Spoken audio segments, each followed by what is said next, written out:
So in the last video about the model cycles, I talked quite a bit about the device's architecture, and it matters for this video too, because you've got a reverb effect and a delay effect. The reverb gets sent out and returned.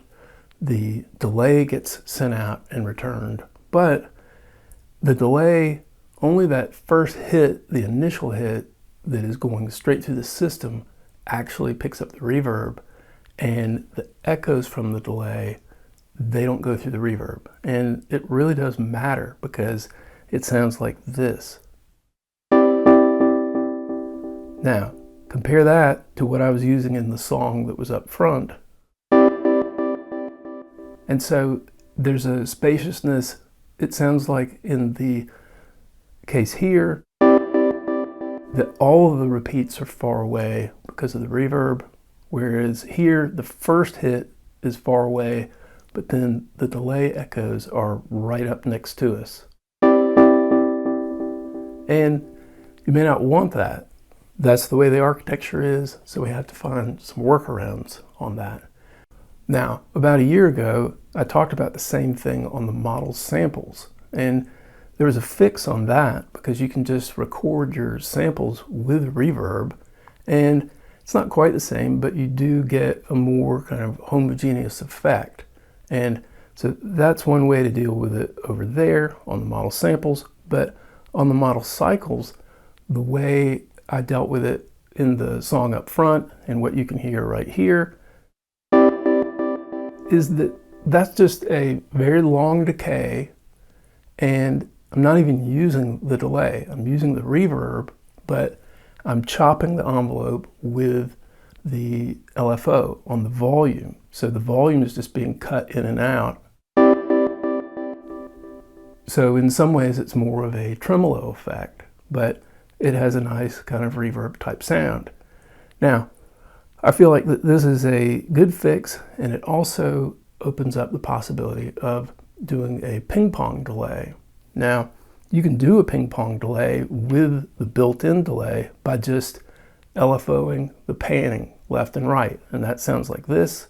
You're gonna have to have headphones to kind of appreciate that, but I really like being able to use this LFO trick on the volume, but do it on 2 tracks. One goes to the left, one goes to the right, out of phase.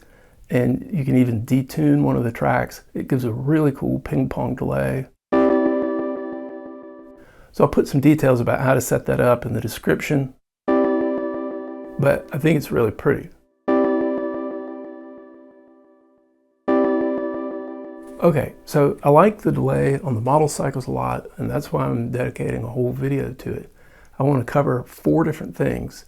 The first one, this is something that I showed at the very beginning of the very first video about it, is so-called Karplus-Strong effects on the delay. So at short delay times, it's almost like the delay becomes a waveform in itself. And you can control what wave is being sort of repeated through the delay.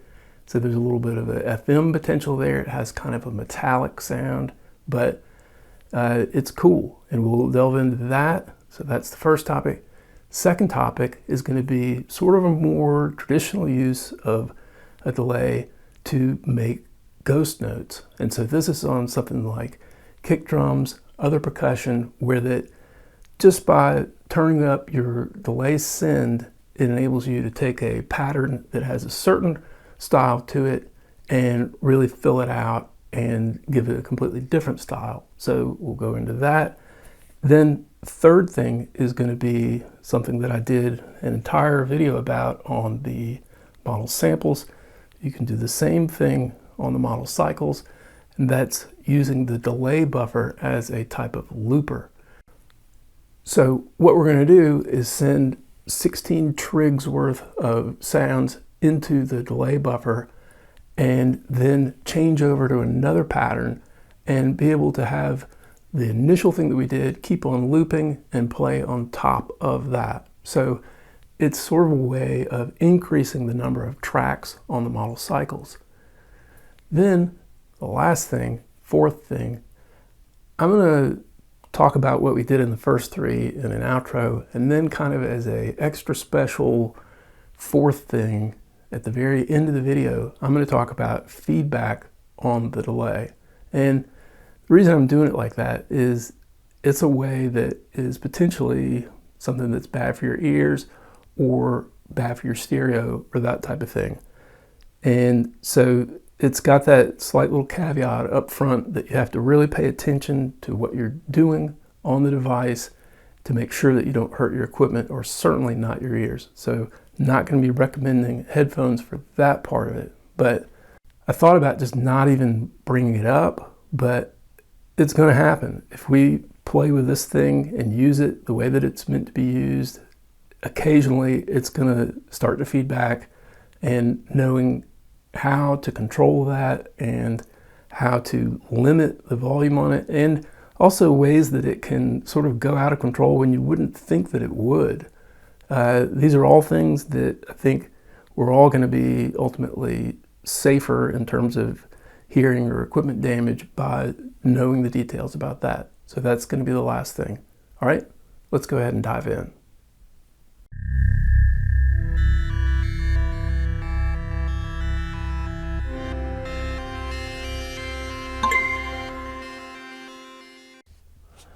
Okay, so when I talk about Karplus-Strong synthesis, it actually refers back to a paper by Karplus and Strong.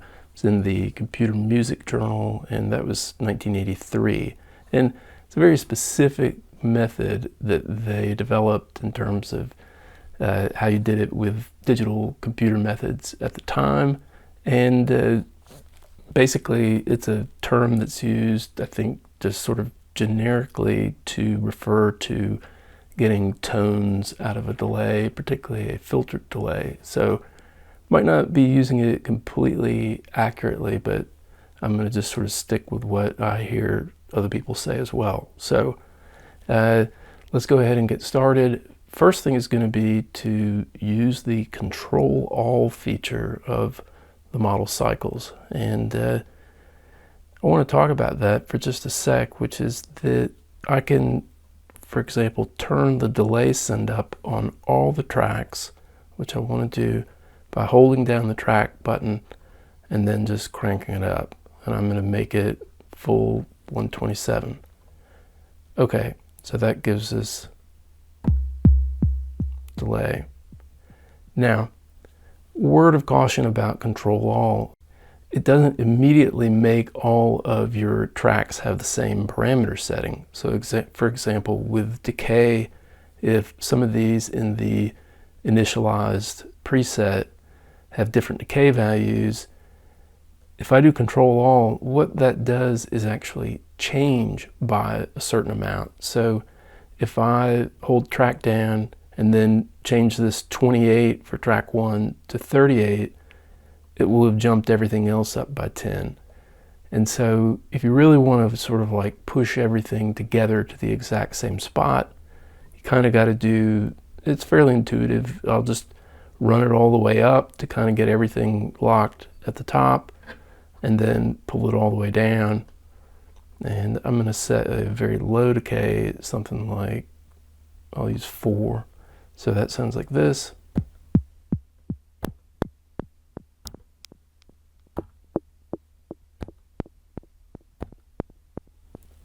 So there's just barely clicks there that you can hear. All right, now, next thing I want to do is turn the delay time way down. And we'll just go all the way to 1 for right now. That's as low as it'll go. There's no 0. So that gives us this.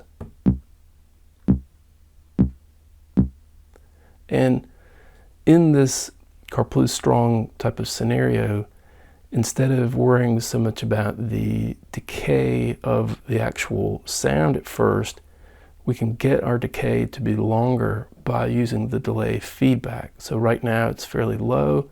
I push down function, turn this delay knob, it's at 50, and you'll see that as I get up towards 80 or 90, that the decay of these sounds that I'm getting in this way is quite a bit longer.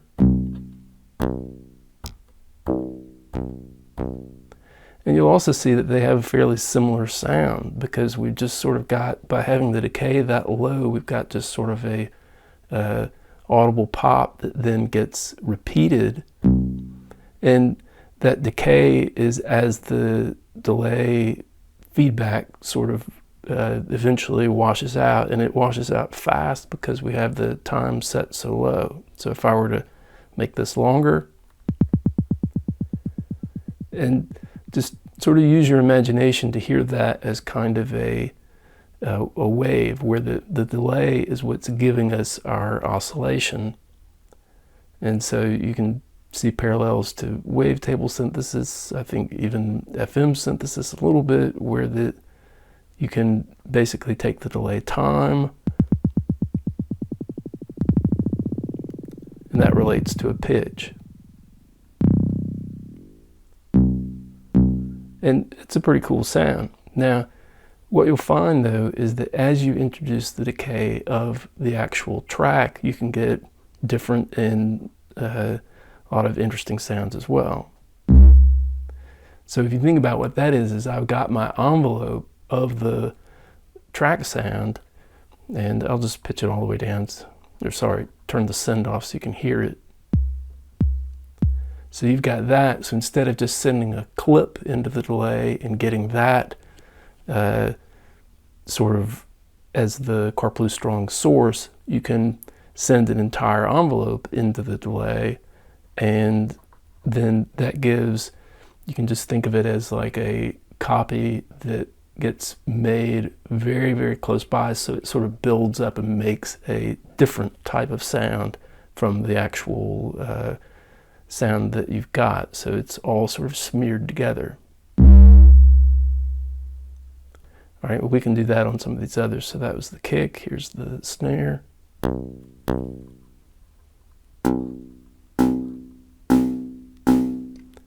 And you can hear that in this case, that you've got that initial delay-based tone, but then you've got just sort of a decay that comes at the end.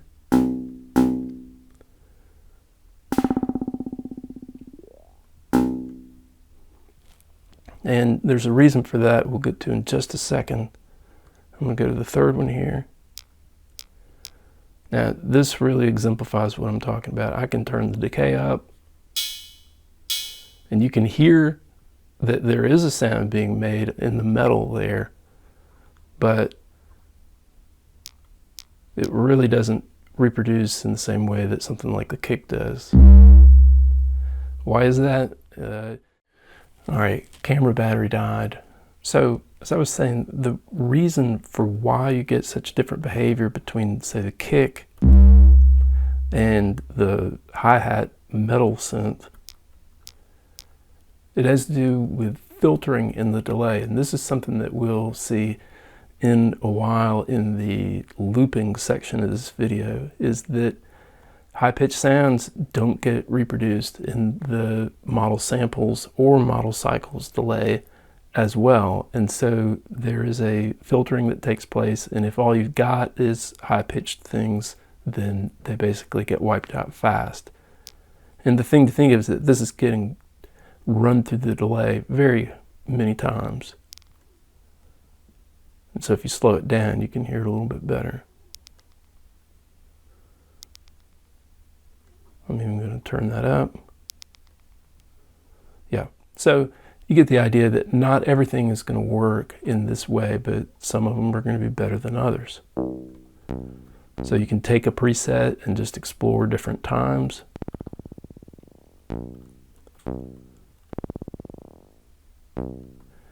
Okay, now that's sort of it in itself, but the other thing to bear in mind is that the delay is also controlled by the tempo. And so that's the timing of the delay is controlled by the tempo. Now, it would be great if in an update, Electron added some decimals so that, say, when you got down to 5 or something like that, that then it started changing by 0.1. Then we'd have a lot of control over this.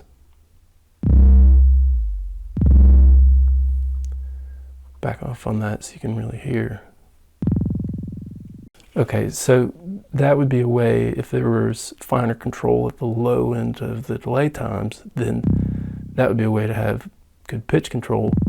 But another way is through the tempo, and so we'll just do that.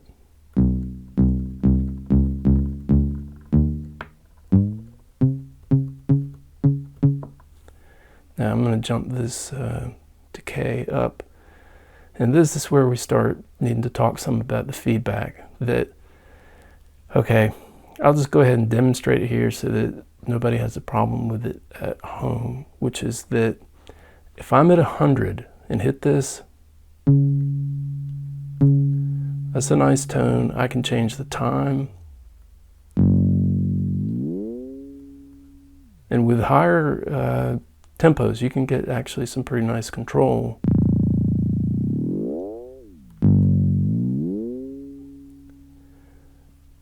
But the whole issue is with the decay. So let me, max tempo on this thing is 300. So from there,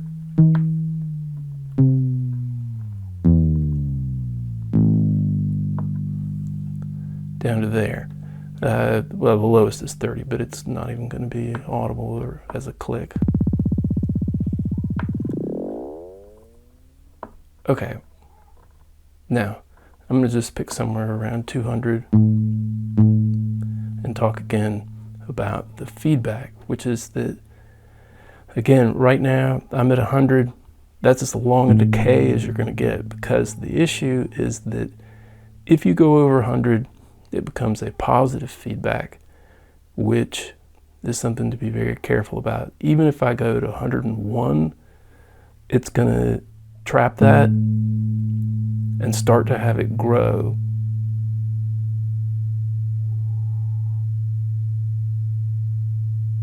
It's slow, but it's just not going away. And then as soon as I take it down to 100, it will calm it down. And so given that the feedback can go quite high, so I'm going to turn the volume all the way down just to show you that the feedback can go up to 198. That's something that, as I said at the end of the video, we're going to talk about, because that makes the sounds grow very fast, and you got to be super careful about how you deal with that. So before I turn the volume back up, I'm going to turn the feedback back down, let it die out, and then we'll come back up. So let's just review here on the Karplus-Strong that you've got several sets of controls. You've got how much delay you actually send, so that's going to determine how much of that sort of buzzy, different type of component will be there.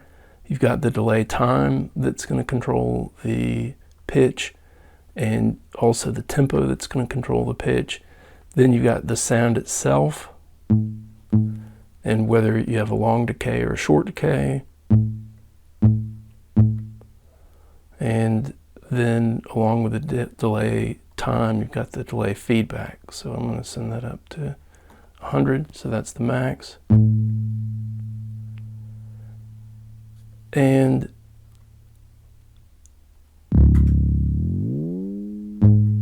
why would you use this? Okay, for potentially sampling. But then another thing that you could think about, I did this in another track just to sort of see how it would go. Not saying it's great, but what I did was bump up the tempo to, I'm at 246, to get into some of the higher pitched Karplus-Strong stuff. So I just decided I would give it a go at making a sequence using these types of effects. So I've got a few sounds that are just normal. But then these have got the KARPLUS-STRONG built into them.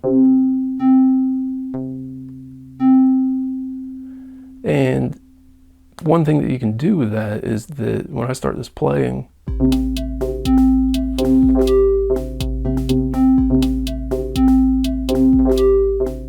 I can change some of those sounds just by changing the delay.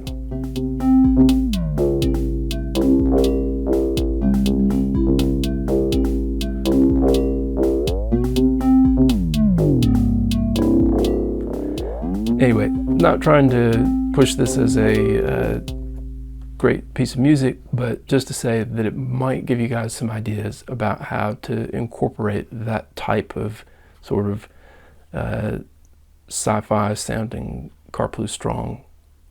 If you go back and listen to the opening of the very first video that I did about the model cycles, it uses some of it in something that I thought turned out pretty good. So, all right, let's move on to the ghost notes.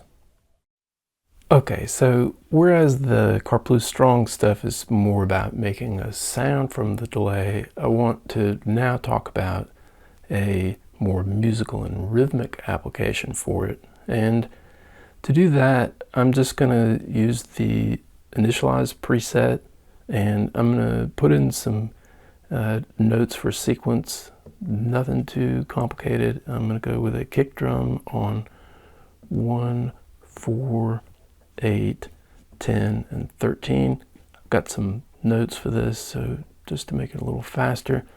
And then on the metal, I'm going to have a 1, 4, 7, 11, 12, and 13.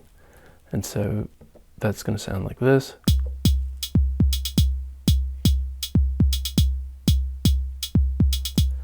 So sort of a pulse to it. And tempo-wise, we're at 120 BPM. Now, the thing that I want to do is, let me just turn that off to speak for a sec. All right, if I hold function and turn the delay feedback all the way down, that, okay, I don't have any sends right now, but I'm going to go ahead and do a full send to start with. And so if I do a kick drum,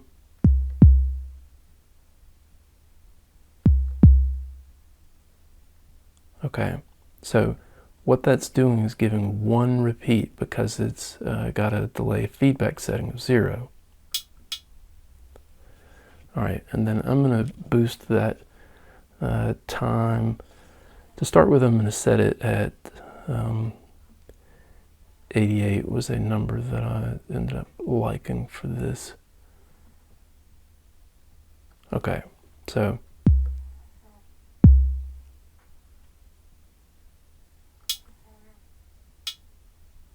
not sure if you can hear that, but that's my cat snoring. Okay, so if you think about that, we've got a hit and then a somewhat later hit. And so that's going to be a way, based on controlling the delay time, to really complicate our sequence. And some of it can be good and some of it can be bad. So what I want to do, I'll hit play at this point and we'll just listen to it.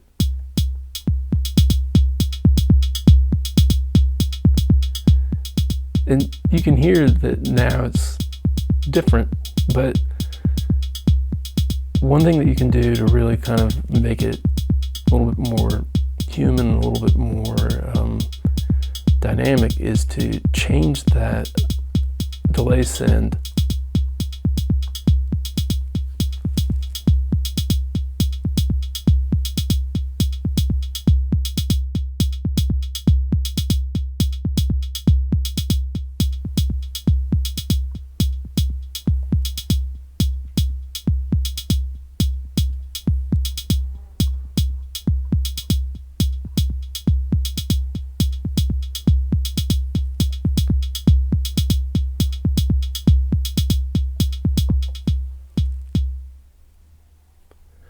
Okay, so we've got that, and that in itself is just sort of a way to make a pattern. But if you start to look at the manual, there are specific time settings that are related to the sequence length. So like a delay time setting of 8 is a 1/16, so basically a single step in a sequence.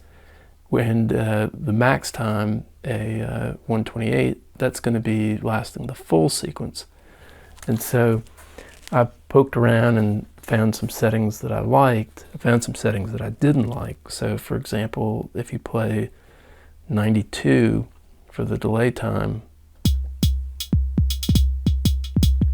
it becomes incredibly awkward. That might be a thing that you're going for, but I found 74 was also kind of uncomfortable for me.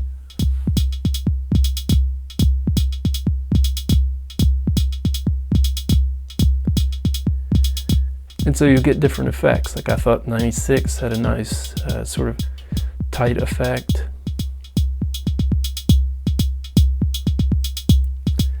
And so think about this in a live performance, or if you're just trying to sort of like come up with patterns and that sort of thing, that now I've got a dial over here with the delay time that is giving me different rhythmic patterns, and I find that to be very useful. I'll show you 64.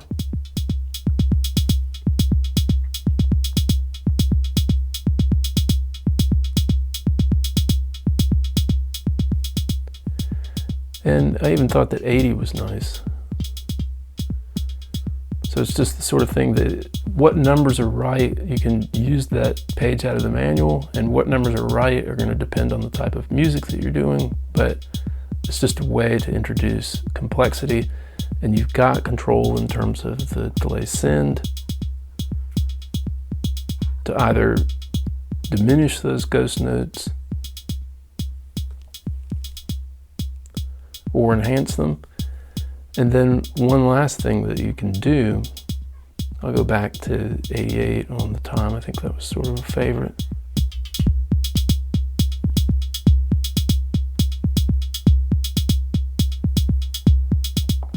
Turn it down a bit on the send.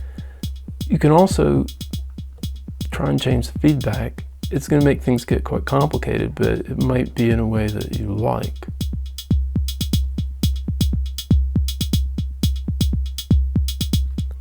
Let me turn that off to hear where we're at. Okay, that third one is barely hearable to the time. All right, back to 88 and try that. I want to get that third hit.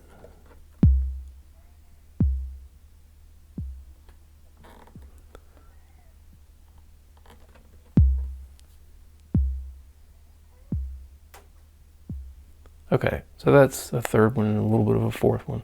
Hit play, see what it does.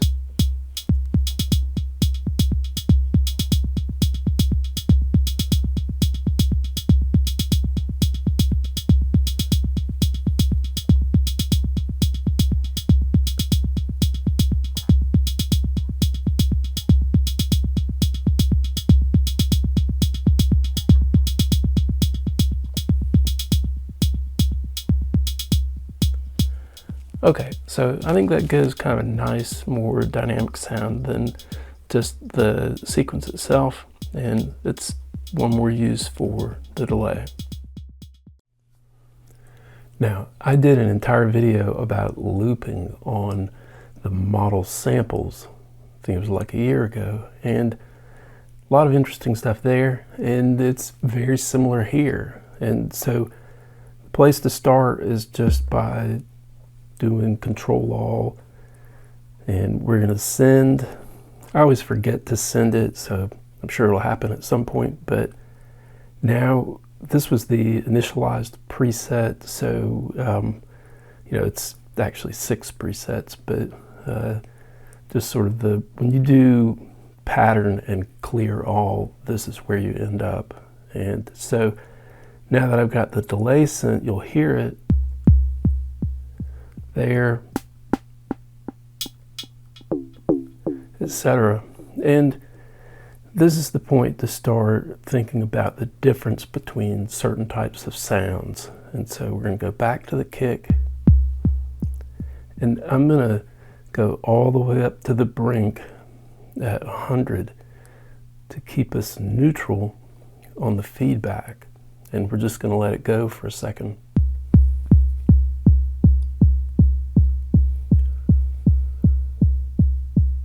Okay, so think about that.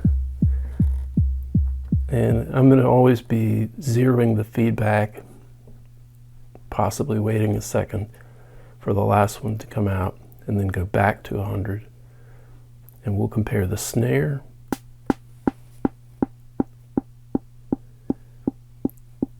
Now, you might hear there that the high part, the sizzle is getting sort of wiped out, and you get a more hollow type of sound. The place where this is the most dramatic is on the hi-hat. So on the metal,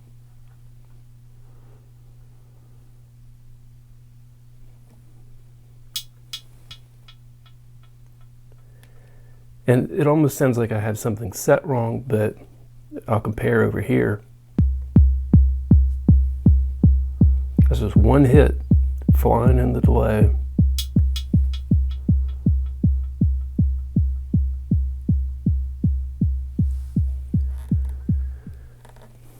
All right, I show you that so that you bear it in mind when we do this next thing, which is going to be to do a loop. And to do that, let me, all right, we're on 0 for that, which is fine for now. And I've got it sent. We're gonna just put in some steps on the sequence for the kick drum, and then same for the snare drum. And this is gonna be typical 4 on the floor. Let me turn the send off for a sec, just so you can hear it, and no need to record anymore. Okay, and that's just all live, being played live by the sequencer. Now, the key on this is to have the delay time set to 128, which, regardless of your tempo, right now we're at 120, 128 on the delay time is going to be 16 steps. And so we've got that sequence, and what I want to do is go back to having 100 for the feedback, and make sure that the send is total. And that's doing all the tracks, doesn't matter. We've got 2 here. So then what I'm going to do is I'm going to try and let it run a full cycle, catch I'm going to try and stop it right after that last snare hit. And so we'll see if I can do that. Okay, it stopped. And so you can hear it drifting a little, but it does persist. Now, just to be clear, I'm going to turn the delay send off. I'm going to come over here. I'll change the kick drum to a tone and the snare drum to a chord. I can even turn the reverb sends all the way up.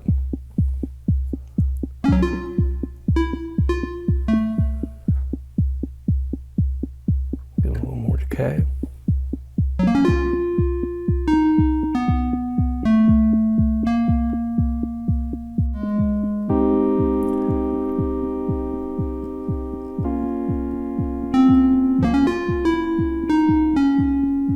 And so the point is that I've got a kind of sounds like the party next door, right, with a very filtered kick drum and a snare.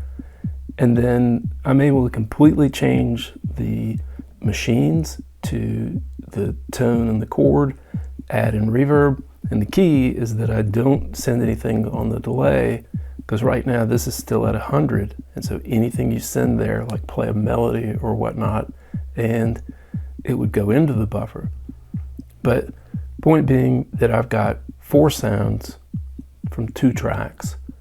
And so this is sort of the power of using the delay buffer as a looper. And so then as the last thing on this looping stuff, I did a couple of patterns, and we'll just take a listen to those. This is to give you an idea of how to do it if you want to have a sequence on one pattern, sort of form a first layer and then run a second sequence on top of that. And so in D5 I have pattern layer 1, and let me make sure that the delay is not sending. Okay, so that's not sending, and so we're going to be able to hear it. And what I've done here, it's a little bit of a trick, is I've got 2 pages worth of sequence steps, but the sequence is only in the first one. So you'll hear that. Okay, so then it pauses. And I've done it that way to give me time to switch to the next pattern, not have to try and sort of time the end of it. It gets a clean 16 steps into the delay buffer and then allows you to make the transition to the next pattern. All right, and I'm just going to send it to the next pattern. We can talk about that one a little bit as well. In fact, it probably makes more sense to just go over to that one right now. That one sounds like this. Again, gonna make sure. Actually, I don't think I have anything sent on that, so it should be all right.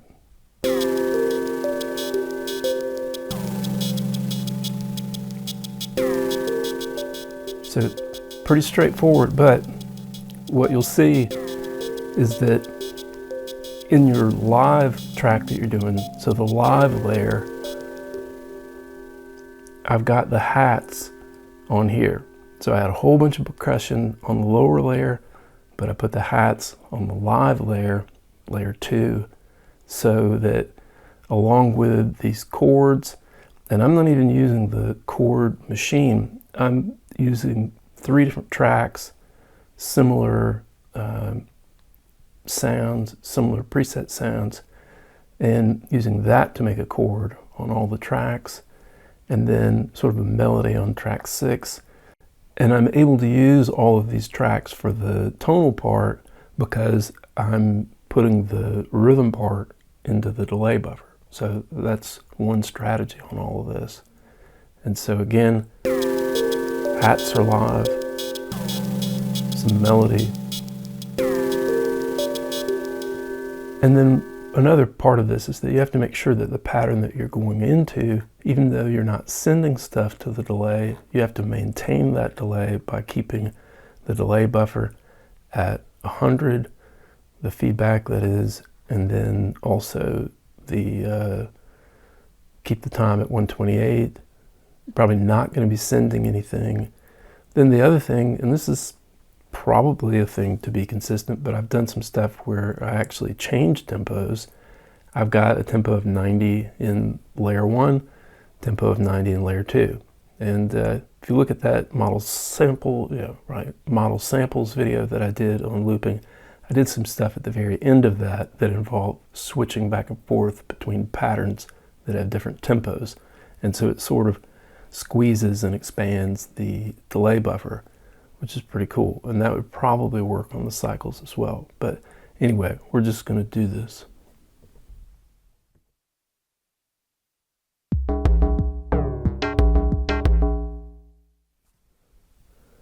Okay, I did botch it. I didn't have the send right. So let's try again. And I want to make sure that I let all 16 steps play before I switch.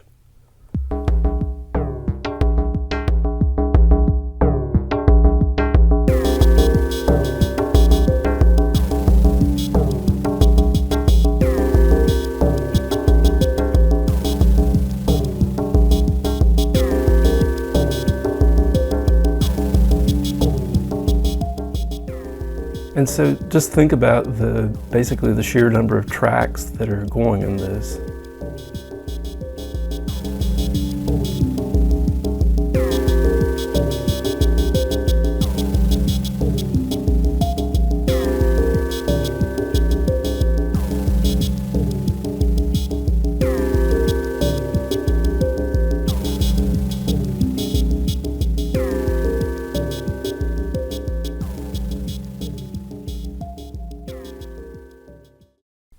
Okay, so beyond just sort of general usage of the model cycles delay, that's 3 different uses at sort of 3 different time scales. So you got the Karplus-Strong at a very short time scale that is modifying a sound, and then you can think of the ghost notes that you get out of the delay as sort of at the step level of a sequence.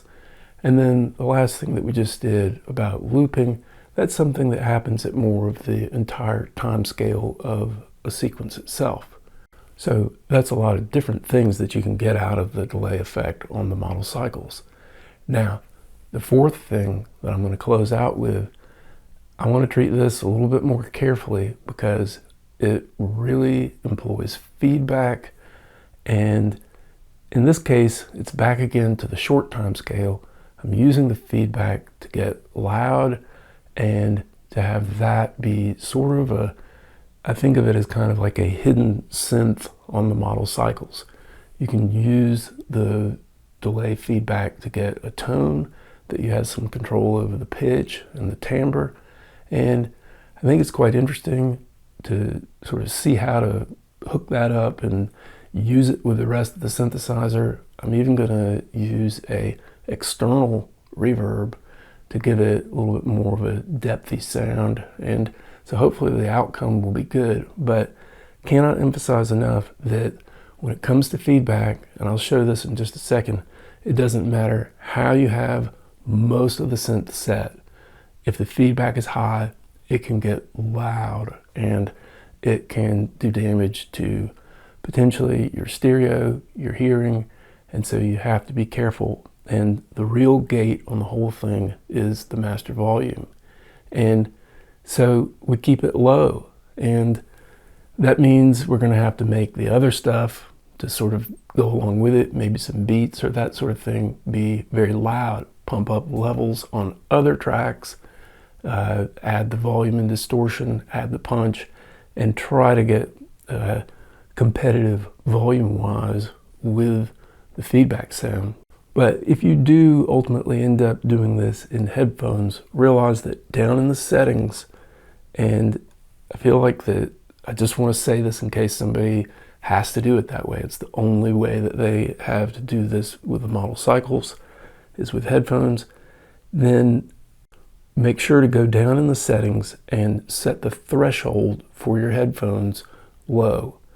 And that'll help give you another layer of protection, where that in that case, if you turn the master volume up even over that threshold accidentally, because I recommend, again, for all of this, keep the master volume low, but if you were over that, that headphone threshold provides an extra layer of protection. So let's go ahead and check out some sounds from the delay feedback. Okay, so I'm not trying to be overly melodramatic, but I feel like that there are some things in this that can be quite volatile, so we're going to go through it carefully. What I'm going to do is turn the model cycles on, and we're going to land in a initialized pattern. So basically what you get if you do clear all of the data. Now, number one thing, first thing, is to check the volume. I've got it on 4 dots right there. So that is the most important thing, because as we're going to see, nothing else matters other than the master volume, and then possibly if you have the headphone threshold set. But master volume, main volume is the way to go. Now, next thing I'm going to do, I'm going to turn the delay time down to 1.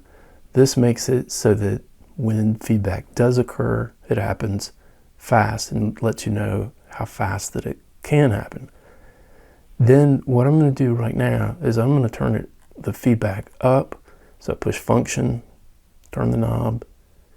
So we're still in the sort of reducing feedback at this point. This is break even at 100. And gotta say, the graphic is pretty nice for letting you know when you're getting into kind of the danger zone. Now, I'm up 150, 198 is the max, and protected by the volume. Now, nothing has happened, and this is really something that I want to clarify, is that, as you'll see, it's not always going to be that simple to know when something will happen and when something will not happen. So, all right, bear that in mind as we dial the feedback all the way back down to 0. And then I'm going to pick a track, the hat. Okay, you can probably barely hear that. Now, what I'm going to do is I'm going to turn the volume on that down to 1. So, unhearable. I'm going to turn the level down to 1.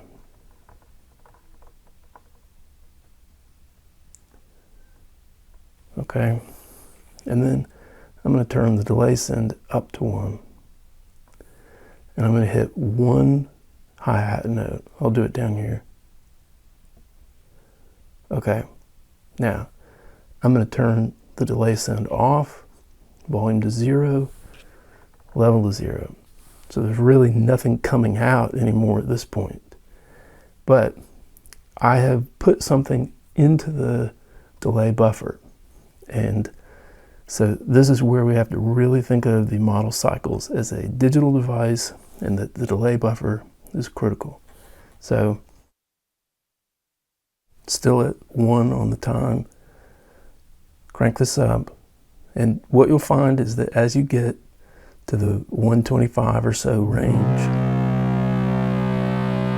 comes up very rapidly.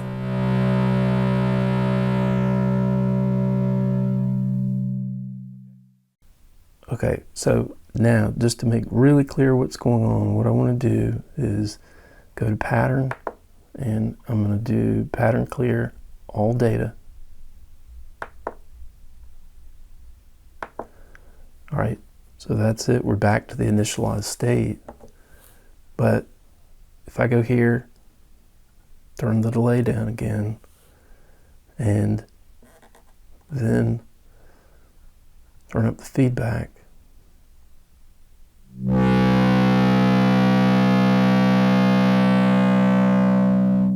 it's still in there. So my understanding at this point is that the model cycles delay buffer only gets cleared when you turn the device off, turn it back on. And so that's why I think you should kind of always assume that there could be something in the delay buffer, and you should only ever turn the feedback over 100 if you've got the volume throttling the final output.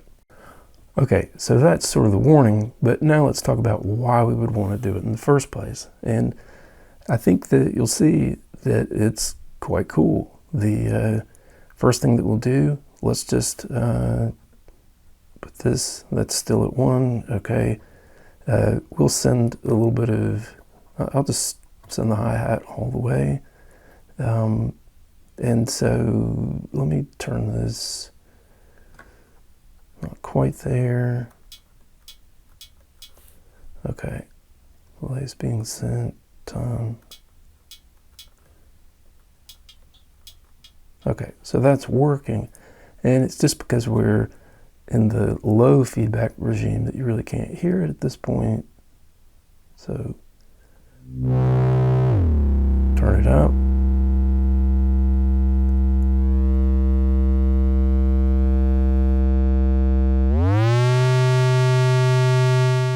This is the point to start talking about what our controls are on this.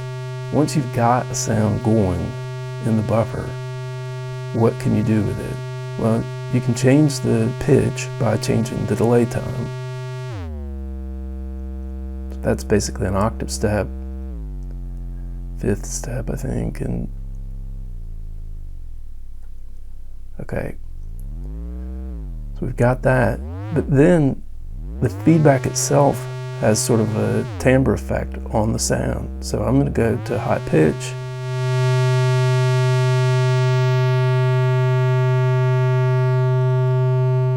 A little more mellow there.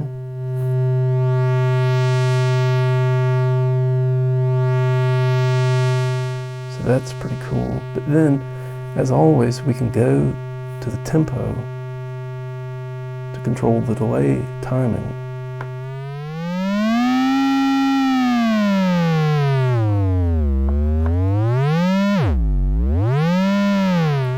And so it just becomes a combination of the time and the tempo.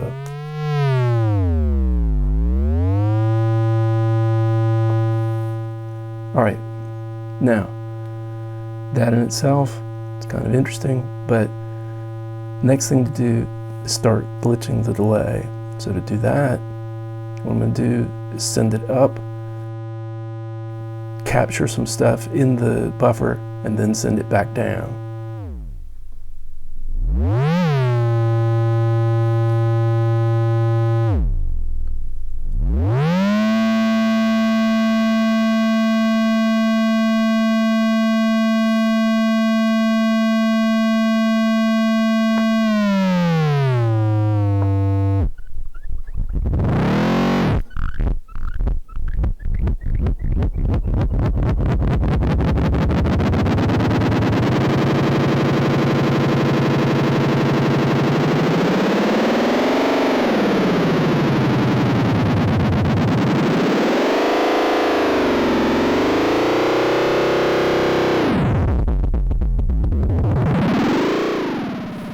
So I'm just playing around with it, and everybody will need to just sort of explore it on their own, but there are a lot of different wave shapes that you can get this way.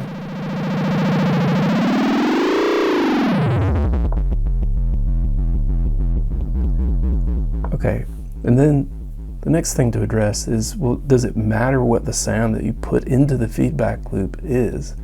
And the answer is yes, because if I come over to the kick, first of all, let me take the hi-hat out, and you can explore some things like maybe the onset of the feedback depends on what the actual feedback value is, so you can get some timing that way, some other envelopes by going below 100, but let's go to the kick drum.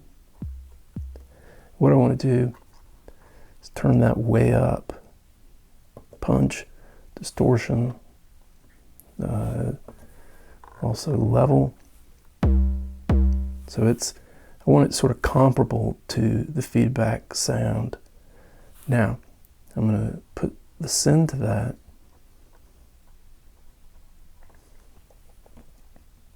Whoops, turn the feedback down. All right, and then now we're going to turn it up. And there's still stuff in the buffer, so it'll have a certain sound.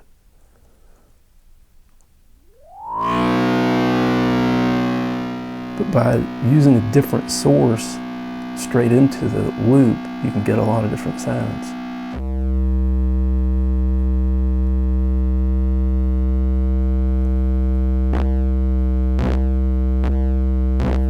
I'm going to boost the decay.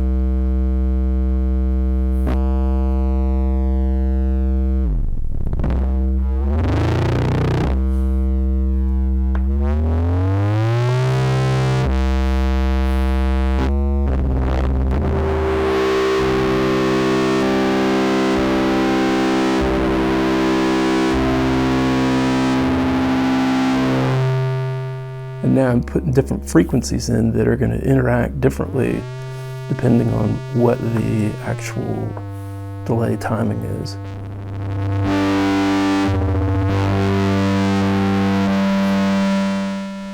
Increase that decay. And you can tune the kick drum from the pitch.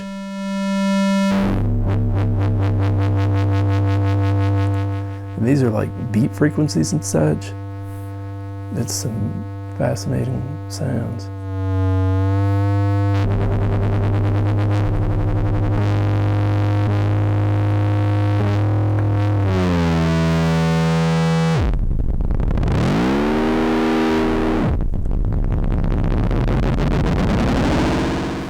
then all of these can be glitched as well.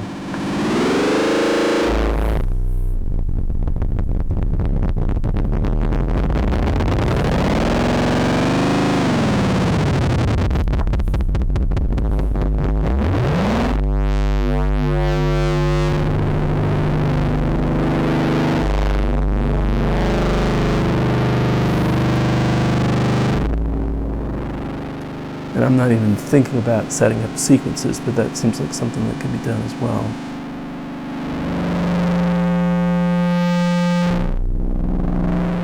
All right, last thing, gonna move over to the chord, because I think that is another interesting one to do. Again, crank up the volume on it.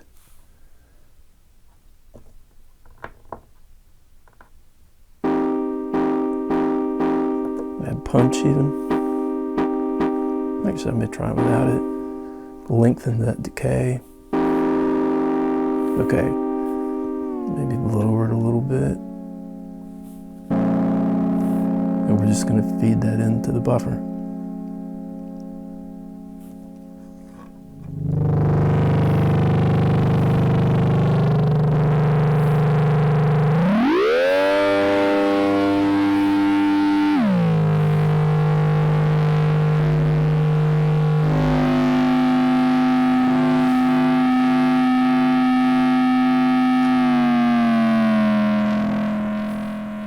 Maybe a higher pitch.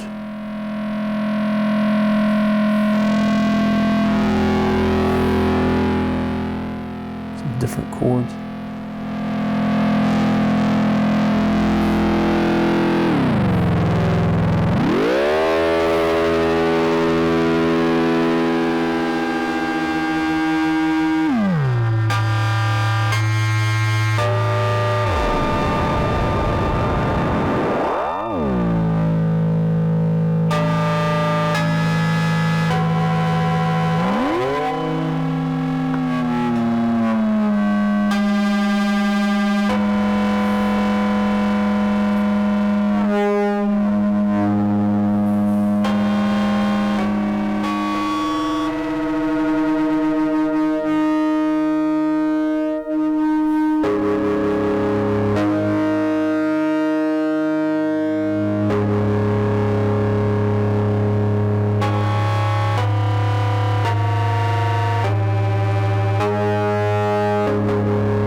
So it's got a lot to do with beat frequencies between the delay feedback loop and the tones that you've got going.